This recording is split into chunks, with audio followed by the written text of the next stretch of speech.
எடுத்துக்கலாம்.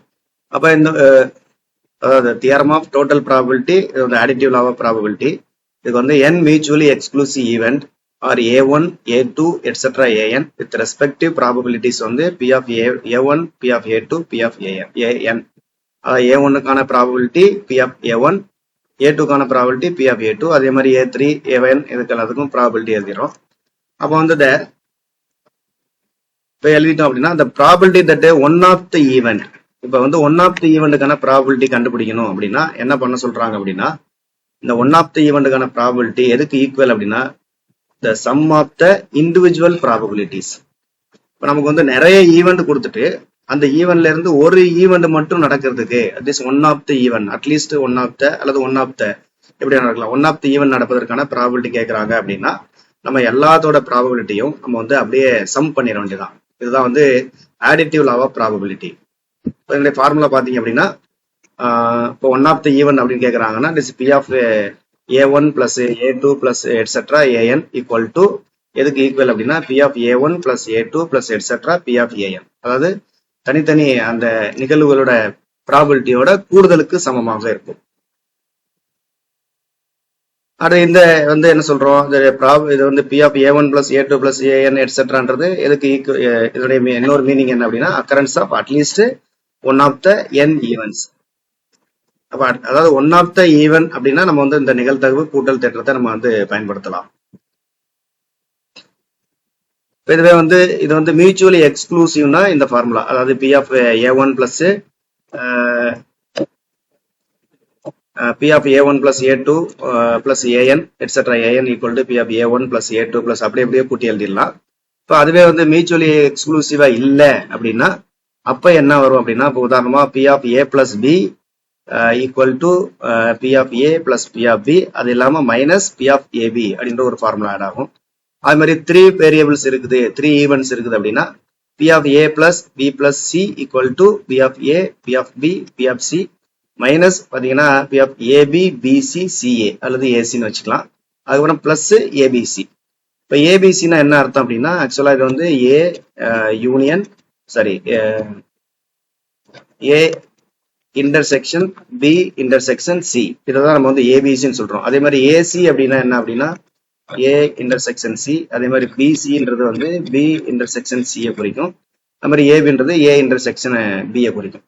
இது வந்து எதுக்கு அப்படின்னா மியூச்சுவலி எக்ஸ்க்ளூசிவ் இல்லாததுக்கு இந்த ஃபார்முலா. இப்போ ஒருவேளை இப்போ இந்த P of A plus B equal to P of A plus P of B minus P of ஏபின்னு எழுதுறோம். இது வந்து நான் மியூச்சுவலி எக்ஸ்க்ளூசிவ் இல்லைன்னா, இப்போ ஒருவேளை மியூச்சுவலி எக்ஸ்க்ளூசிவா இருந்துச்சு அப்படின்னா நமக்கு இந்த ஃபார்முலா என்ன ஆகுன்றதை நம்ம கீழே கொடுத்துருக்கோம். மியூச்சுவலி எக்ஸ்க்ளூசிவ் அப்படின்னா ஏ இப்போ இந்த மைனஸ் பி ஆஃப் ஏபி வந்து நமக்கு என்ன ஆயிடும் அப்படின்னா நமக்கு 0 ஆயிடும். ஏன் அப்படின்னா வந்து நமக்கு வந்து பி ஆஃப் ஏபி 0 ஏன் ஆகுது அப்படின்னா ஏக்கும் பிக்கும் காமனா எதுவுமே இருக்காது. ஏன்னா பி ஆஃப் அதாவது மியூச்சுவலி எக்ஸ்க்ளூசிவ்னா காமனா எதுவும் இருக்காது. ஏபின்றது ஆக்சுவலா ஏ இன்டர்செக்ஷன் பி, இன்டர்செக்ஷன்ல நமக்கு தெரியும் காமனா இருந்தா மட்டும்தான் அதுக்கு வேல்யூ வரும். அப்ப ஏக்கும் பிக்கு காமனா இல்லை அப்படின்னா அப்ப ஏபி 0, அப்ப ஏபி 0னா ஆட்டோமேட்டிக்கா நமக்கு பி ஆஃப் ஏபி 0 ஆயிடும். அப்ப நமக்கு என்ன ஃபார்முலா அப்படின்னா P of A plus B equal to P of A plus P of B. இதே மாதிரி தான் பி ஆஃப் நீங்க அந்த 3 வேரியபிள்ஸ் எடுத்துக்கிட்டாலும் நமக்கு வந்து மியூச்சுவலி எக்ஸ்க்ளூசிவா இருந்துச்சுன்னா இதனுடைய ஃபார்முலா வந்து இதோட ஸ்டாப் ஆயிடும். அதாவது P of A plus P of B plus plus P of C அதோட ஸ்டாப் ஆயிடும். ஸோ நெக்ஸ்ட் வந்து நம்ம ஒரு ப்ராப்ளம் பார்க்கலாம். இந்த நிகழ்தகவு கூட்டல் தேற்றத்தை பயன்படுத்தி ஒரு ப்ராப்ளம் பார்க்கலாம். இப்போ ப்ராப்ளம் பார்த்தோம் அப்படின்னா நமக்கு வந்து the probability of horse A,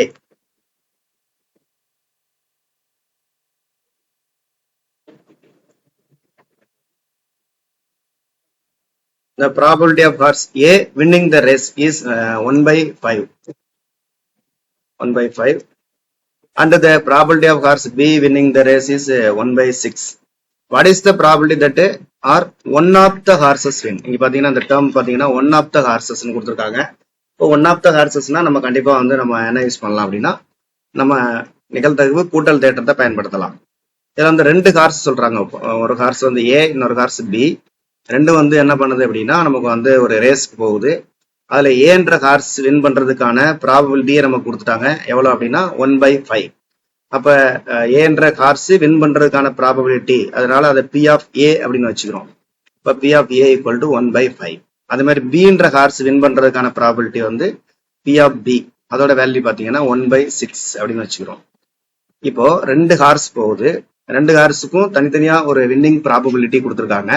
கொடுத்துட்டு என்ன கேட்கறாங்க அப்படின்னா, what is the probability that or one of the horses win, ஏதாவது ஒன்னு வின் பண்றதுக்கான ப்ராபபிலிட்டி கேட்கறாங்க. ஒன் ஆஃப் தன்னு கேட்டா நம்ம நிகழ்தகவு கூட்டல் தேற்றத்தை பயன்படுத்திடலாம். அடுத்து இதுல என்ன நம்ம கண்டுபிடிக்கணும் அப்படின்னா, இந்த நிகழ்வு வந்து மியூச்சுவலி எக்ஸ்க்ளூசிவா இல்லையா அப்படின்றத நம்ம பார்க்கணும். இப்ப 2 ஹார்ஸ் போகும்போது 2 ஹார்ஸும் வின் பண்றதுக்கான ப்ராபபிலிட்டின்றது ஒரு ஹார்ஸ் வின் பண்றது வந்து இன்னொரு ஹார்ஸை பாதிக்க போறது இல்ல. அதே மாதிரி இன்னொரு ஹார்ஸ் வின் பண்றது வந்து இன்னொரு ஹார்ஸை பாதிக்க போறது இல்ல. அதாவது மீனிங் என்ன அப்படின்னா வந்து, இப்போ ஒரு ஹார்ஸ் வேகமா ஓடுறதுனால இன்னொரு ஹார்ஸால வந்து வின் பண்ண முடியல அப்படின்னு சொல்ல முடியாது. இந்த ஹார்ஸும் அதோட வேகமா ஓடி இருந்துச்சு அப்படின்னா இதுவும் வின் பண்றதுக்கான வாய்ப்புகள் இருக்கும். அதனால ஒரு ஹார்ஸோட அந்த வின்னிங் ப்ராபபிலிட்டின்றது இன்னொரு ஹார்ஸை வந்து நமக்கு பாதிக்காது. ஸோ அதனால இந்த ஈவெண்ட்டை நம்ம என்ன சொல்றோம் அப்படின்னா மியூச்சுவலி எக்ஸ்க்ளூசிவ் அப்படின்னு தான் எடுத்துக்கிறோம். அப்போ மியூச்சுவலி எக்ஸ்க்ளூசிவ் அப்படின்னா நமக்கு P of A plus B equal to P of A plus P of B. இப்போ டைரக்டா நமக்கு ஆன்சர் வந்துடும்.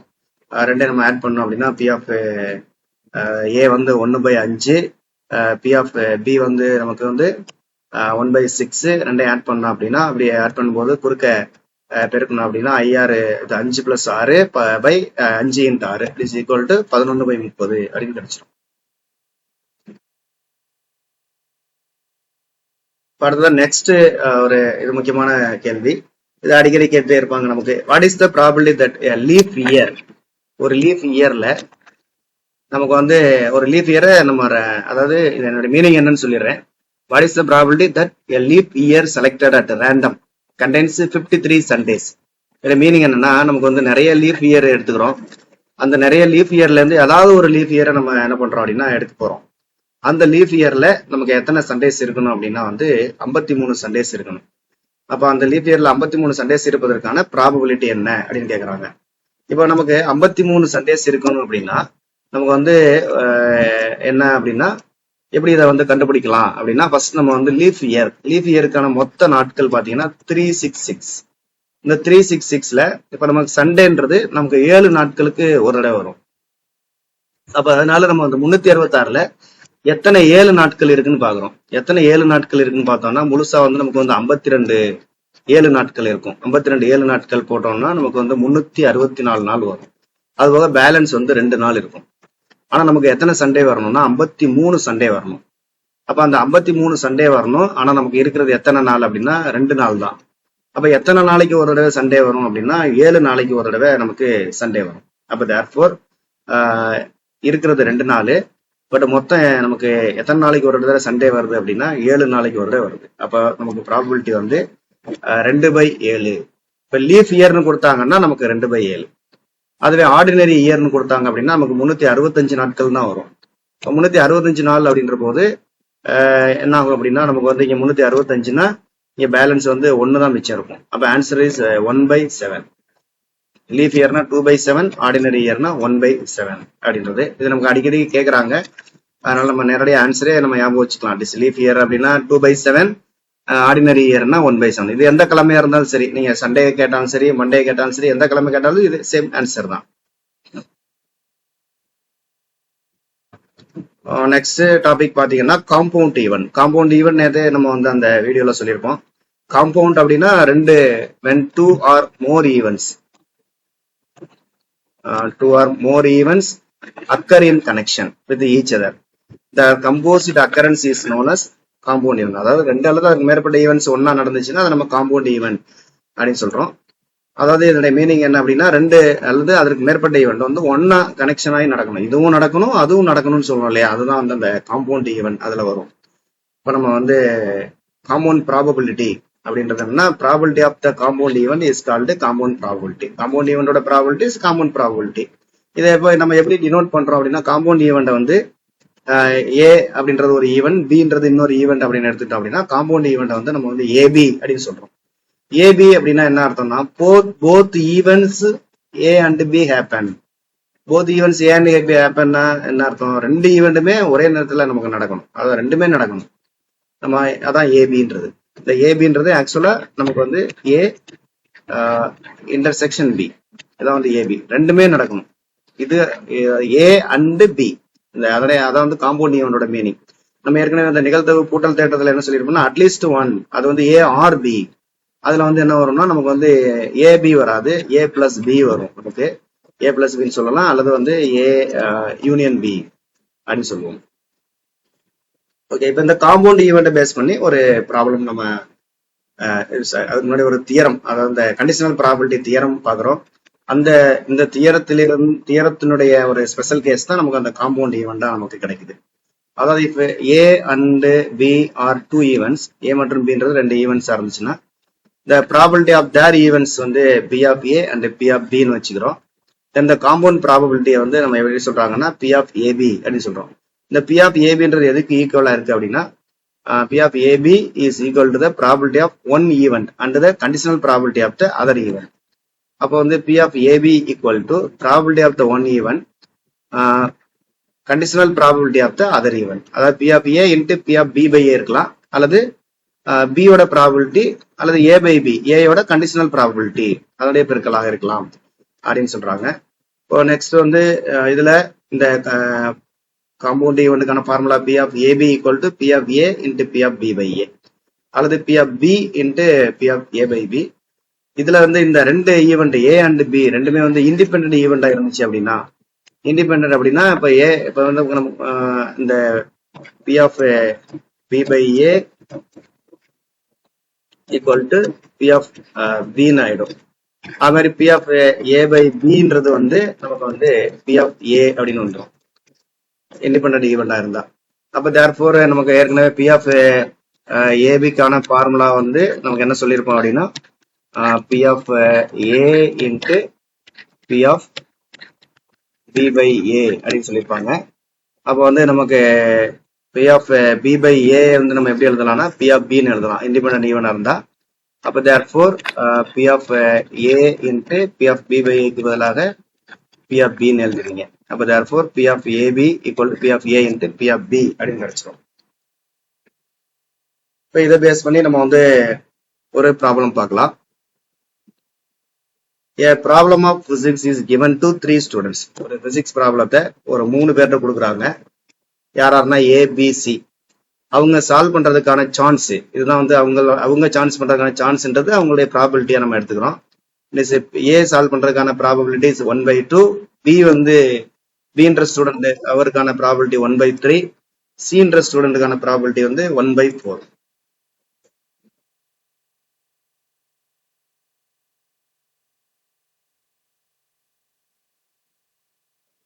Respectively, what is the probability that the problem is solved?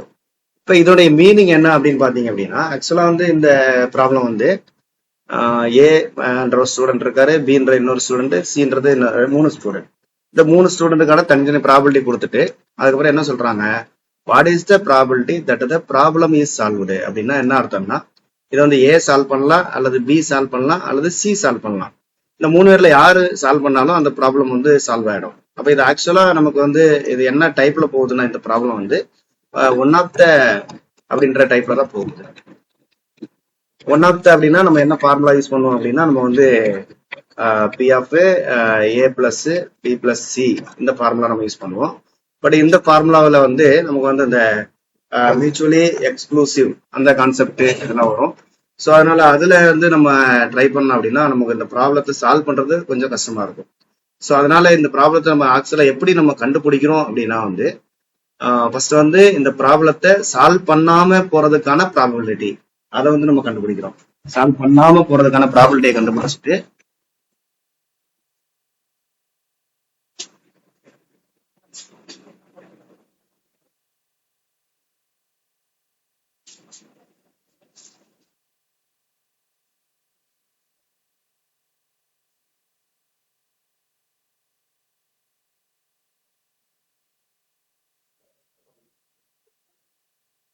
Solve பண்ணாம போறதுக்கான ப்ராபபிலிட்டியை கண்டுபிடிச்சிட்டு அதை வந்து நம்ம டோட்டல் ப்ராபபிலிட்டி வந்து 1, அந்த 1ல இருந்து கழிச்சிட்டோம் அப்படின்னா அதை சால்வ் பண்றதுக்கான ப்ராபபிலிட்டி கிடைச்சிடும். அப்ப இதுல வந்து நமக்கு எந்த மெத்தட் வந்து நமக்கு ஈஸியான மெத்தட் அப்படின்னு பாத்தீங்க அப்படின்னா, சால்வ் பண்ணாம போவதற்கான ப்ராபபிலிட்டியை கண்டுபிடிச்சு அதுல இருந்து நம்ம வந்து சால்வ் பண்றதுக்கான ப்ராபபிலிட்டி கண்டுபிடிக்கிறது தான் இந்த ப்ராப்ளத்தை வரைக்கும் ஈஸியா இருக்கும். ஸோ அதனால என்ன பண்றாங்க அப்படின்னா அந்த மெத்தட் யூஸ் பண்றாங்க. இப்போ வந்து P of A equal to 1/2 அது நமக்கு ப்ராப்ளத்தில் கொடுத்துருக்காங்க. P of B equal to 1/3, P of C equal to 1/4. இப்போ அடுத்து என்ன பண்றோம் அப்படின்னா பி ஆஃப் ஏ பார் கண்டுபிடிக்கிறோம். பி ஆஃப் ஏ பார்னா பி ஆஃப் ஏன்றது ஏன்றவர் சால்வ் பண்றதுக்கான ப்ராபபிலிட்டி. பி ஆஃப் ஏ பார்னா ஏ என்பவர் சால்வ் பண்ணாம போவதற்கான ப்ராபபிலிட்டி. அப்ப பி ஆஃப் ஏ பார் அப்படின்னா என்ன பண்ணணும் அப்படின்னா பி ஆஃப் ஏ 1ல இருந்து கழிச்சு எழுதிடணும். அது வந்து 1/2. அது மாதிரி பி ஆஃப் பி பார் அப்படின்றது பி ஆஃப் பி 1ல இருந்து கழிச்சிருங்க. அப்போ 1 - 1/3 கிடைக்கும், ஈக்குவல் டு 2/3. நெக்ஸ்ட் அதே மாதிரி பி ஆஃப் சி பார் அப்படின்றது என்ன அப்படின்னா அதே மாதிரி பி ஆஃப் சி 1ல இருந்து கழிக்கிறோம். 1 - 1/4 ஈக்குவல் டு 3/4.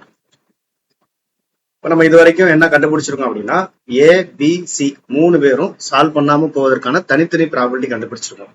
இப்போ ப்ராப்ளமே சால்வ் பண்ணாம போவதற்கான ப்ராப்ளமே சால்வே ஆகக்கூடாது அப்படின்னா என்ன அர்த்தம் அப்படின்னா ஏயும் சால்வ் பண்ணக்கூடாது, பியும் சால்வ் பண்ணக்கூடாது, சியும் சால்வ் பண்ணக்கூடாது. 3 பேருமே சால்வ் பண்ணாம இருந்தா மட்டும்தான் அந்த ப்ராப்ளம் சால்வ் ஆகாம இருக்கும். அப்ப ஏ மற்றும் பி மற்றும் சி 3 பேரும் சால்வ் பண்ணாமல் போவதற்கான ப்ராபபிலிட்டியை கண்டுபிடிக்க போறோம். அதனாலதான் the probability of not solving the problem. அப்ப நாட் சால்விங் த ப்ராப்ளம்னா 3 பேருமே அதை வந்து சால்வ் பண்ண மாட்டாங்க. அதை ஏ மற்றும் பி மற்றும் சி 3 பேருமே இந்த மற்றும் மற்றும் மற்றும் அல்லது அண்டுன்ற வேர்டு வருது இல்லையா, A and B and C. அதனால நம்ம என்ன பண்றோம் 3க்கும் மல்டிபிளிகேஷன்ல எழுதுறோம். இதுவே ஆர்னு நமக்கு வந்துருந்துச்சுன்னா அதை நம்ம பிளஸ் பண்ற மாதிரி இருக்கும். இப்போ வந்து அண்டுன்றதுனால நாம வந்து மல்டிபிளிகேஷன்ல எழுதுறோம். அப்ப பி ஆஃப் ஏ பார் அதோட வேல்யூ 1/2 அதை அப்படியே சப்ஸ்டிட் பண்ணிக்கிறீங்க. பி ஆஃப் பி பாரோட value P of C bar இது 3ஐயும் நீங்க மல்டிபிள் பண்ணீங்க அப்படின்னா நமக்கு வந்து ஆன்சர் இஸ் 1/4. இந்த 1/4ன்றது ப்ராப்ளம் சால்வ் ஆகாம போவதற்கான ப்ராபபிலிட்டி. ஆனா நமக்கு என்ன கேட்டிருக்காங்கன்னா ப்ராப்ளத்தை சால்வ் பண்றதுக்கான ப்ராபபிலிட்டி கேட்டிருக்காங்க. அப்போ வந்து நமக்கு டோட்டல் ப்ராபபிலிட்டி எப்பவுமே வந்து 1. அந்த 1ல இருந்து இந்த சால்வ் பண்ணாமல் போவதற்கான ப்ராபபிலிட்டி வேல்யூவை கழிச்சிட்டோம் அப்படின்னா நமக்கு சால்வ் பண்றதற்கான ப்ராபபிலிட்டி கிடைச்சிடும். அப்போ 1 - 1/4 ஈக்குவல் டு 3/4.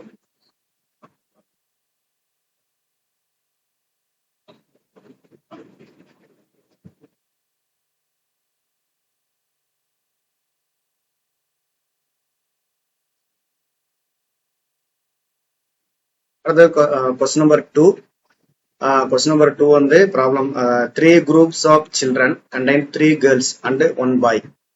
அதாவது ஒரு 3 குரூப் இருக்கு. அதுல ஒரு குரூப்ல வந்து 3 கேர்ள்ஸ் ஒரு பையன் இருக்கான். இன்னொரு குரூப்ல 2 கேர்ள்ஸ் 2 பாய்ஸ் இருக்காங்க. இன்னொரு குரூப்ல ஒரு கேர்ள் அண்ட் 3 பாய்ஸ் இருக்காங்க. அதாவது ஒவ்வொரு குரூப்லயும் 4 பேர் இருக்காங்க. ஆனா ஒவ்வொருலயும் கேர்ள்ஸ் பாய்ஸ் வந்து மாறி மாறி இருக்காங்க. இப்ப என்ன நமக்கு கேட்டிருக்காங்க அப்படின்னா one child selected at random from one group.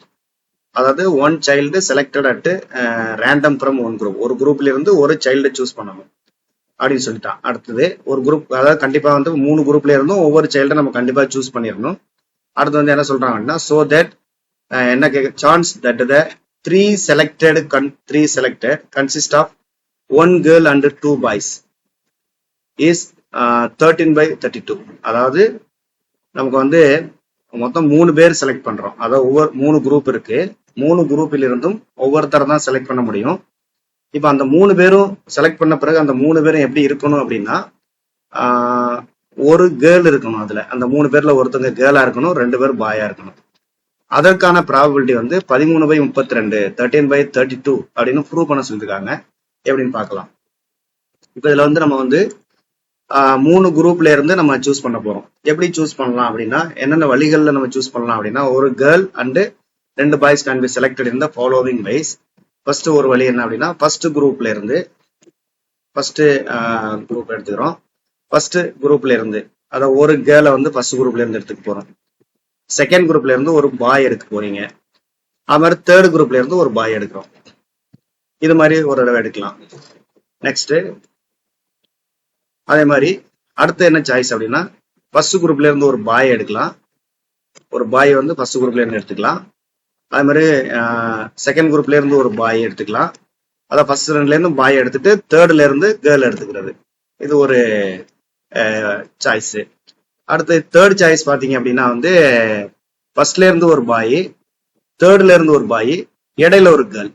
பாத்தீங்கன்னா இந்த மாதிரி 3 விதமான சான்ஸ் நமக்கு இருக்கு. அதாவது ஃபர்ஸ்ட் என்ன பண்றோம் சாய்ஸ் அப்படின்னா, ஃபர்ஸ்ட் வந்து கேர்ளு, ரெண்டாவது மூணாவது பாய், ரெண்டாவது மூணாவது குரூப்ல இருந்து பாய் எடுக்கிறோம். செகண்ட்ல பாத்தீங்கன்னா ஃபர்ஸ்ட் 2 பாய் எடுத்துட்டு தேர்ட் குரூப்ல இருந்து கேர்ள் எடுக்கிறோம். அது தேர்ட் குரூப்ல இருந்து தேர்டு வேல வந்து என்ன பண்றோம் அப்படின்னா, ஃபர்ஸ்ட்லயும் லாஸ்ட்லயும் பாய் எடுத்துட்டு செகண்ட்ல இருந்து நம்ம வந்து கேர்ள் எடுக்கிறோம். என்ன சொல்ல முடியும், நம்ம கேர்ளை மட்டும் சொல்லணும் அப்படின்னா, ஃபர்ஸ்ட் இதுல வந்து பாத்தீங்க அப்படின்னா ஃபர்ஸ்ட் குரூப்ல இருந்து கேர்ள் எடுக்கிறோம், இதுல வந்து தேர்ட் குரூப்ல இருந்து எடுக்கிறோம், இதுல செகண்ட் குரூப்ல இருந்து எடுக்கிறோம், மற்ற குரூப்ஸ்ல இருந்து பாய்ஸ் எடுத்துக்கிறோம். ஓகே, இப்ப இந்த ஃபர்ஸ்ட் வே அதுல பாத்தீங்கன்னா ப்ராபபிலிட்டி அப்படின்னு பார்த்தோம்னா 1 girl from first group. First குரூப்ல இருந்து ஒரு கேர்ள் எடுக்கும்போது அப்ப அதற்கான ப்ராபபிலிட்டி என்ன பண்ணணும் அப்படின்னா, இப்ப ஃபர்ஸ்ட் குரூப்புக்கு போறீங்க. ஃபர்ஸ்ட் குரூப்ல எத்தனை பேர் இருக்காங்கன்னா 3 கேர்ள்ஸ் ஒரு பாய் இருக்காங்க. அப்ப 3 கேர்ள் ஒரு பாய். அப்ப இந்த ஃபர்ஸ்ட் குரூப்ல இருந்து நம்ம யார் எடுக்கிறோம்னா கேர்ளை தான் எடுக்கிறோம். அதனால வந்து ஃபர்ஸ்ட் குரூப்ல வந்து 3 கேர்ளு,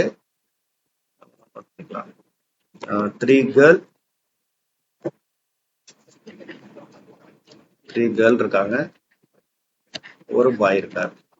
அது மாதிரி செகண்ட் குரூப்ல வந்து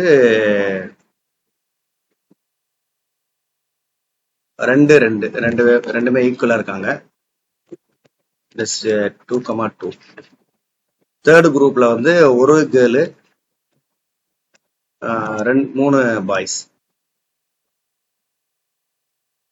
3 பாய் இருக்காங்க. ஓகே, இப்ப இதுல வந்து 1 girl from first group. First குரூப்ல ஃபர்ஸ்ட் நம்ம என்ன பண்றோம், ஒரு கேர்ளை வந்து ஃபர்ஸ்ட் குரூப்ல இருந்து எடுத்துடுறோம். ஓகே, அப்போ ஒரு கேர்ள் எடுக்கிறோம். ஆனா அதுல மொத்தம் எத்தனை கேர்ள் இருக்காங்கன்னா 3 கேர்ள் இருக்காங்க. அதனால 3 போட்டுக்கிறீங்க. பட் டோட்டலா எத்தனை பேர் அங்க இருக்காங்க அப்படின்னா 4 பேர் இருக்காங்க. அதனால கீழே வந்து நம்ம டோட்டல் நம்பர் ஆஃப் ஸ்டூடெண்ட்ஸ் நம்ம போட்டுக்கிறோம். அது மாதிரி செகண்ட் குரூப்ல இருந்து நம்ம பாய் எடுக்கிறோம். அப்ப பாய் எத்தனை பேர் இருக்காங்கன்னா 2 பேர் இருக்காங்க டோட்டலா. மொத்த பாய்ஸ் வந்து 2 பேரு.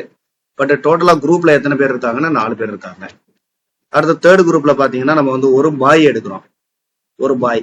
ஒரு பாய் எடுக்கும்போது அந்த குரூப்ல எத்தனை பாய் இருக்கான் அப்படின்னா வந்து நமக்கு வந்து 3 பையன் இருக்கான். அப்ப அதனால 3 மேல போட்டுக்கிறோம். மொத்தம் எத்தனை பேர் இருக்காங்கன்னா கேர்ள்ஸோட சேர்த்து 4 பேர் இருக்காங்க. அப்ப வந்து 3/4 இன்ட்டு 2/4 இன்ட்டு 3/4.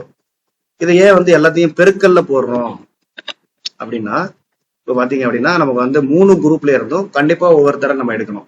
அப்போ ஃபர்ஸ்ட் கேர்ள், அதாவது ஃபர்ஸ்ட் குரூப் மற்றும் second group and third group 3லையுமே எடுத்தாதான் நமக்கு வந்து 3 பேர் வரும். ஏன்னா நமக்கு அதான் கண்டிஷன், 3லையும் ஒவ்வொரு பேர் தான் எடுக்க முடியும். அப்ப அண்டு 3 நிகழ்வுமே நடந்தாதான் நமக்கு வந்து மொத்தம் கிடைக்கும். ஸோ அதனால நம்ம வந்து அண்டு கான்செப்ட் வர்றதுனால இதுக்கு வந்து ஆக்சுவலா வந்து இது வந்து இந்த ஃபார்முலா படி வரும். நமக்கு வந்து P of ABC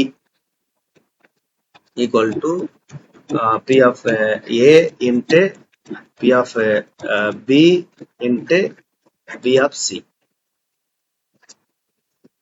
P of A அப்படின்றது அந்த ஃபர்ஸ்ட் குரூப்ல இருந்து ஒரு கேர்ள் எடுக்கிறது, அதாவது 3/4. P of Bன்றது செகண்ட் குரூப்ல இருந்து அந்த 2/4. P of Cன்றது அந்த தேர்ட் குரூப்ல எடுக்கிறது 3/4. 3யுமே நம்ம வந்து எடுக்கணும். அப்பதான் வந்து நமக்கு ப்ராபபிலிட்டி கிடைக்கும். ஸோ அதனால அண்டு வர்றதுனால நம்ம வந்து 3 பெருக்கிறோம். 3 பேருக்குன்னா 9/32 வருது. இதே போலதான் நமக்கு வந்து செகண்ட் வே பாத்தீங்க அப்படின்னா ஒரு பையன் பிளஸ் ஃபர்ஸ்ட் குரூப், ஒரு பாய் செகண்ட் குரூப், ஒரு கேர்ள் வந்து நமக்கு தேர்ட் குரூப்ல இருந்து வர்றாங்க. இதுவும் அதே மாதிரி நீங்க வந்து 3யும் பெருக்கி கண்டுபிடிச்சீங்கன்னா 1/32 அப்படின்னு கிடைக்கும். நமக்கு வந்து 1/32. அதே மாதிரி தேர்ட் குரூப்ல வந்து தேர்டு இதுல பாத்தீங்க அப்படின்னா நமக்கு வந்து அதே மாதிரி வந்து 3யும் கண்டுபிடிக்கிறீங்க, அதுவும் 3/32 வருது. இப்ப பாத்தீங்க அப்படின்னா நமக்கு வந்து ரெக்கார்ட் ப்ராபபிலிட்டி. இப்ப ரெக்கார்ட் ப்ராபபிலிட்டியில நமக்கு வந்து என்ன கேட்டிருந்தாங்க அப்படின்னா, நமக்கு வந்து 3 ஸ்டூடெண்ட்ஸ் நம்ம எடுக்கணும். நமக்கு தேவை 3 ஸ்டூடெண்ட்ஸ். அந்த மொத்தம் வந்து 3 குரூப் இருந்தது. 3 குரூப்ல இருந்தும் ஒவ்வொருத்தரும் எடுக்கணும். நமக்கு 3 ஸ்டூடெண்ட்ஸ் இருக்கணும். அந்த 3 ஸ்டூடெண்ட்ஸ்ல பாத்தீங்க அப்படின்னா ஒரு கேர்ள் இருக்கணும், 2 பாய் இருக்கணும்னு சொல்லியிருக்காங்க. 2 பாய்.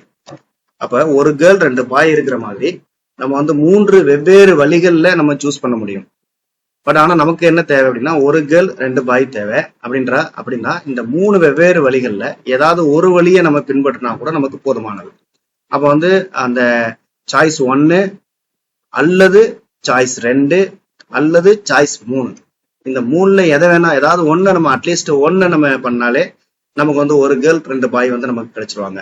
ஸோ அப்போ ப்ராபபிலிட்டி என்ன பண்றோம் ரெக்வயர்ட் ப்ராபபிலிட்டியில அப்படின்னா நம்ம வந்து இந்த ஃபார்முலா யூஸ் பண்றோம். அதாவது நம்ம இங்கெல்லாம் வந்து மல்டிபிள் பண்ணணும். இங்க ப்ராபபிலிட்டிஸை என்ன பண்றோம் அப்படின்னா சம் பண்றோம். ஏன் சம் பண்றோம்னா இந்த 3 சாய்ஸ்ல ஏதாவது ஒரு சாய்ஸை மட்டும் நம்ம அட்லீஸ்ட் ஒன் சாய்ஸை நம்ம வந்து இது பண்ணாலே நமக்கு வந்து தேவையான அந்த 1 கேர்ள் 2 பாய் கிடைச்சிருவாங்க. ஸோ இது வந்து நமக்கு ரெக்வயர்ட் ப்ராபபிலிட்டி. அதனால தான் என்ன பண்றோம் அப்படின்னா ஒவ்வொரு சாய்ஸ்ல இருக்கக்கூடிய அந்த ப்ராபபிலிட்டி வேல்யூவை வந்து அப்படியே நம்ம என்ன பண்றோம் அப்படின்னா கூட்டிக்கிறோம்.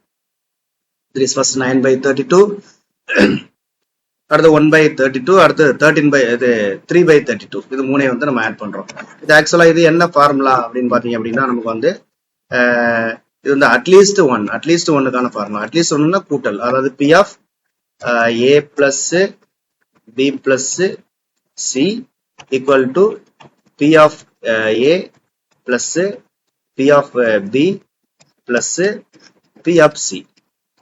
இங்க பி ஆஃப் ஏபிசி ஏன்றது என்ன அப்படின்னா நம்ம ஃபர்ஸ்ட் சாய்ஸ்ல வந்து மொத்த ப்ராபபிலிட்டி அந்த 9/32. அதே மாதிரி பி ஆஃப் பின்றது 1/32, அடுத்து பி ஆஃப் சின்றது 3/32.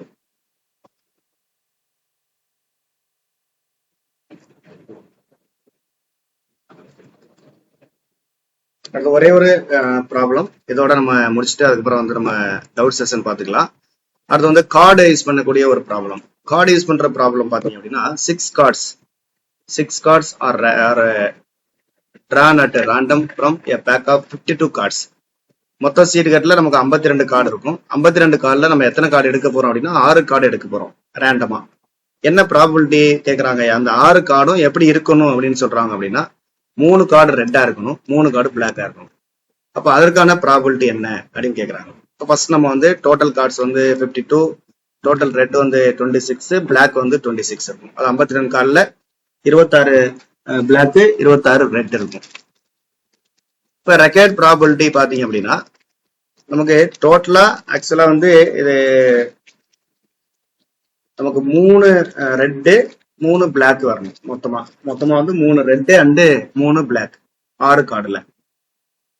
அப்ப 3 ரெட் எடுப்பதற்கான வழிகளை நம்ம ஃபர்ஸ்ட் கண்டுபிடிக்கிறோம். 3 ரெட் எடுப்பதற்கான வழிகள், 3 ரெட்டுக்கான வழிகள், சான்ஸ் 3 ரெட்டுக்கான வழிகள் அப்படின்ற போது மொத்தம் வந்து 26 ரெட் இருக்கு. அதுல நம்ம 3 எடுக்க போறோம் அப்படின்னா 3 ரெட்டுக்கான வழிகள் வந்து 26C3. அதே போல 3 பிளாக்குக்கான வழிகள் அப்படின்னு பார்த்தோம்னா அது வந்து மொத்தம் நமக்கு 26 பிளாக் இருக்கு. அதுல நம்ம 3 பிளாக் எடுக்கிறோம். அதுவும் என்ன அப்படின்னா நமக்கு 26C3. அப்ப 3 ரெட்டு அண்டு 3 பிளாக். நம்ம எப்படின்னா 3 வந்து ரெட்டு இருக்கணும் அண்டு 3 பிளாக் இருக்கணும்.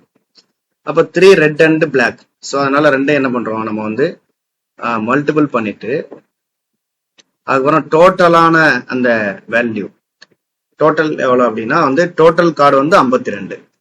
அதனால 52ல இருந்து எத்தனை கார்டு எடுக்கிறோம், 6 கார்டு எடுக்கிறோம். அதை வந்து நம்ம டிவைட் பண்ணிடுறோம். அப்போ வந்து 26C3 into 26C3 equal to இது பை 52C6. இப்போ இந்த 26C3 வந்து எப்படி வந்து எழுதுறாங்க அப்படின்னா 26C3ன்றதை 26 இன்ட்டு 25 இன்ட்டு 1 2 3ன்னு எழுதியிருக்கோம். கீழே டிவைடர்ல பாத்தீங்க, சாரி 26 இன்ட்டு 25 24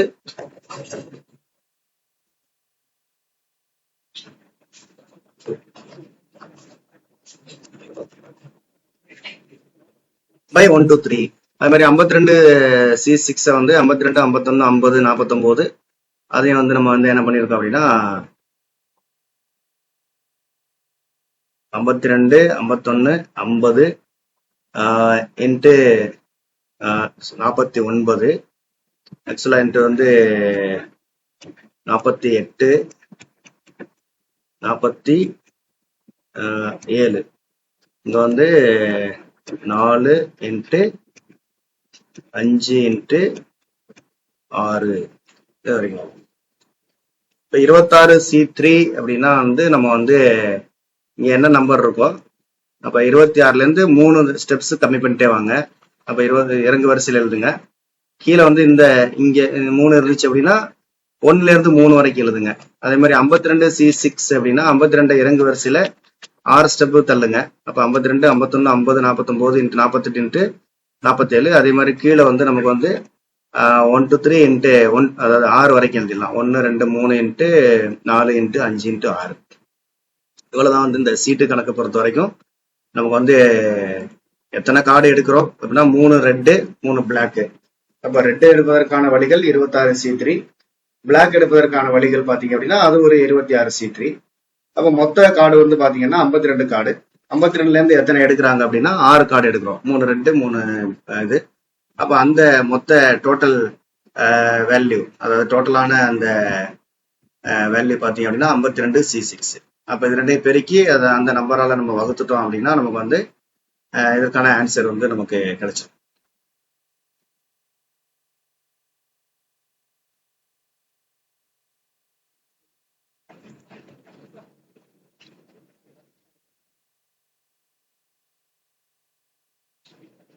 இதுக்கப்புறம் நமக்கு என்ன இருக்கும் அப்படின்னா டிஸ்ட்ரிபியூஷன்ஸ் இருக்கும். டிஸ்ட்ரிபியூஷன்ஸ் வந்து நான் நெக்ஸ்ட் கிளாஸ் பார்க்கலாம். இப்போதைக்கு உங்களுக்கு டவுட்ஸ் ஏதாவது இருந்துச்சு அப்படின்னா நீங்க வந்து இதுல இருந்து கேட்டுக்கலாம். டவுட்ஸ் இருந்துச்சுன்னா உங்களுடைய அந்த மைக்கை வந்து ஆன் பண்ணிட்டு ஏதாவது டவுட்ஸ் கேட்கறதுனா கேட்டுக்கலாம். அப்படி இல்லை அப்படின்னா நீங்க வந்து டவுட்ஸ் எதுவும் இல்லை அப்படின்னா நீங்க மீட்டிவ்ல இருந்து நீங்களா வந்து வெளியில போய்க்கலாம், ரிமூவ் ஆயிக்கலாம்.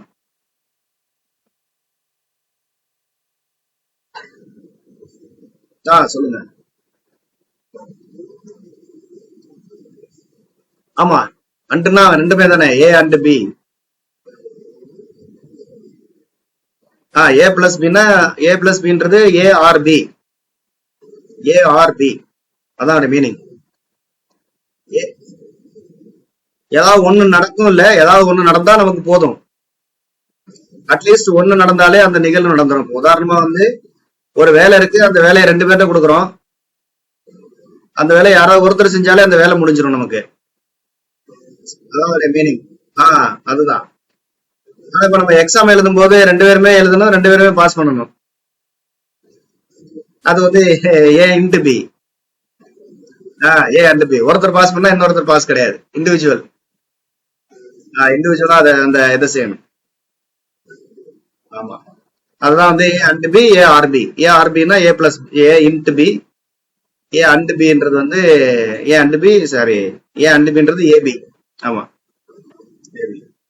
அது வந்து நமக்கு ப்ராப்ளத்துல எப்படி இருக்கும்னா இது மற்றும் அது ரெண்டுமே போத்துன்ற வேர்டு வந்துச்சுன்னா நம்ம வந்து ஆமா ஏபி கண்டுபிடிக்கணும். அல்லது வந்து அட்லீஸ்ட் ஒன்னு அல்லது ஆர் இது அல்லது அது அப்படின்னு கேட்டாங்கன்னா நம்ம ஏ பிளஸ் பி கண்டுபிடிக்கணும். ஆமா, இதான் டெக்னிக். Okay okay. வணக்கம் சார், சொல்லுங்க. 83ல 83லயா? இல்ல நீங்க கரெக்டா அந்த பாயிண்ட் சொல்லுங்க. நம்ம அந்த இங்க பேஜ் நம்பர் நான் இங்க மாத்தி வச்சிருப்பேன்.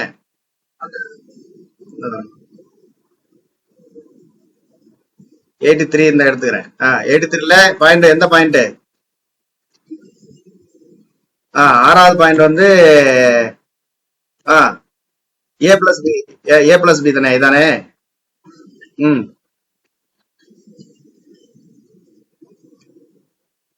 இல்ல பி ஆஃப் ஏ பிளஸ் பினாலும் பி ஆஃப் ஏ யூனியன் பினாலும் சேம் மீனிங்.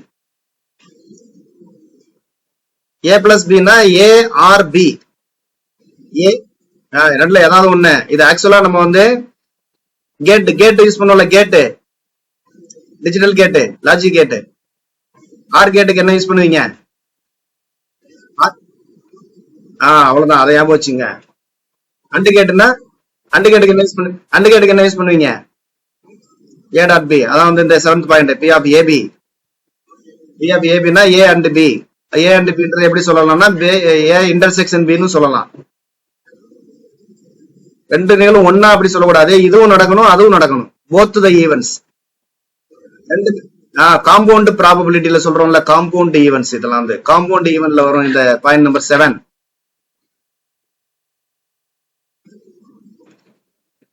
எட்டு தான் அது மீனிங் சொல்லியிருக்கோம். ஏ யூனியன் பின்னா என்ன மீனிங் சொல்லியிருக்கோம். யூனியன் தான் 6. அதான் யூனியன் ஆர்.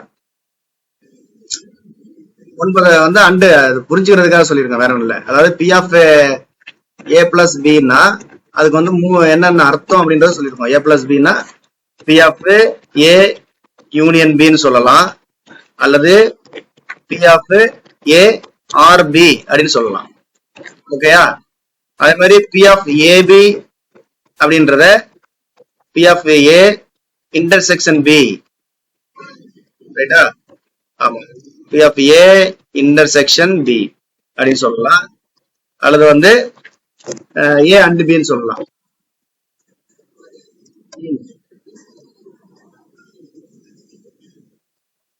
இல்ல, மியூச்சுவலி எக்ஸ்க்ளூசிவ் அப்படின்னா என்ன அர்த்தம்னா ஒன்றை ஒன்று விளக்கும் நிகழ்ச்சிகள். இது நேத்து நம்ம வீடியோல சொல்லியிருப்பேன். இப்போ உதாரணமா வந்து ஒரு நீங்க காயினை வந்து டாஸ் பண்றீங்க, இல்லாட்டி வந்து ஒரு டைஸ் வந்து உருட்டுறீங்க. டைஸ் உருட்டும் போது நமக்கு என்ன கிடைக்கும்? என்னென்னலாம் கிடைக்கும்? 1ல இருந்து 6 வரைக்கும் கிடைக்கும் ஒரு டைஸ் உருட்டும் போது, ரைட்டா? அப்ப வந்து 5, 6 வரைக்கும் நமக்கு கிடைக்கும். 1ல இருந்து 6 வரைக்கும், 1ல இருந்து 6 வரைக்கும் கிடைக்குமா? அதுல நமக்கு வந்து ரெட்டப்படை எண்ணு கிடைக்கணும்னு சொல்றோம். நம்ம ரெட்டப்படை எண்ணை வந்து ஈவெண்ட் ஏ அப்படின்னு வச்சுக்கோங்க. அது ஒரு ஈவெண்ட்னு வச்சுக்கோங்க. 2, 4, 6, ரைட்டா? இது ஒரு ஈவெண்டா. அடுத்து இன்னொரு ஈவெண்ட் என்ன அப்படின்னா ஒத்தப்படையா கிடைக்கணும்னு சொல்றாங்க இன்னொருத்தர். அது இன்னொரு ஈவெண்ட் 1, 3, 1, 3, 5. இப்ப இந்த ஈவெண்ட் ஏயும் பியும் பாத்தீங்கன்னா மியூச்சுவலி எக்ஸ்க்ளூசிவ் ஈவெண்ட். ஏன்னா ரெண்டுக்கும் பொதுவா எதுவுமே இருக்காது. இதுக்கு பேரு தமிழ்ல வந்து ஒன்றை ஒன்று விளக்கும் நிகழ்ச்சி. ரெண்டு ஈவெண்ட்டுக்கும் காமனா எதுவும் இல்லைன்னா அதுதான் மியூச்சுவலி எக்ஸ்க்ளூசிவ். காமனா இருந்துச்சுன்னா அது நாட் மியூச்சுவலி எக்ஸ்க்ளூசிவ். ஆமா, அது மியூச்சுவலி எக்ஸ்க்ளூசிவ் அப்படின்னா P of A and B வந்து ஏ ஆர் பி வந்து ஏ அண்ட் பி வந்து 0 ஆயிடும். ஏ அண்ட் பின்னா ஆக்சுவலா இன்டர்செக்ஷன் தானே. இன்டர்செக்ஷன் நம்ம வந்து கணங்கள்ல படிச்சிருப்போம். இன்டர்செக்ஷன்னா காமனா இல்லாட்டி காமனா இருக்கிறத மட்டும் தான் எடுத்து போடுவீங்க நீங்க. காமனா இல்லைன்னா அதை வந்து நம்ம என்ன சொல்லுவோம்? 0 அல்லது எம்டி செட்னு சொல்லுவோம். நாட் மியூச்சுவலி எக்ஸ்க்ளூசிவ்னா B of A B equal to mutually எக்ஸ்க்ளூசிவ்னா B of A B equal to 0 ஆயிடும். ஓகே.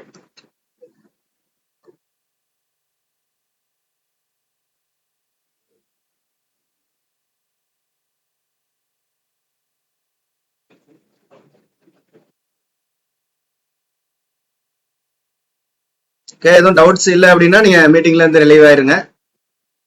டவுட்ஸ் இருந்தா மட்டும் கேளுங்க, இல்லை நீங்களாவே ரிலீவ் ஆயிக்கலாம். ரிலீவ் ஆயிட்டா நான் மீட்டிங் க்ளோஸ் பண்ணிடுவேன்.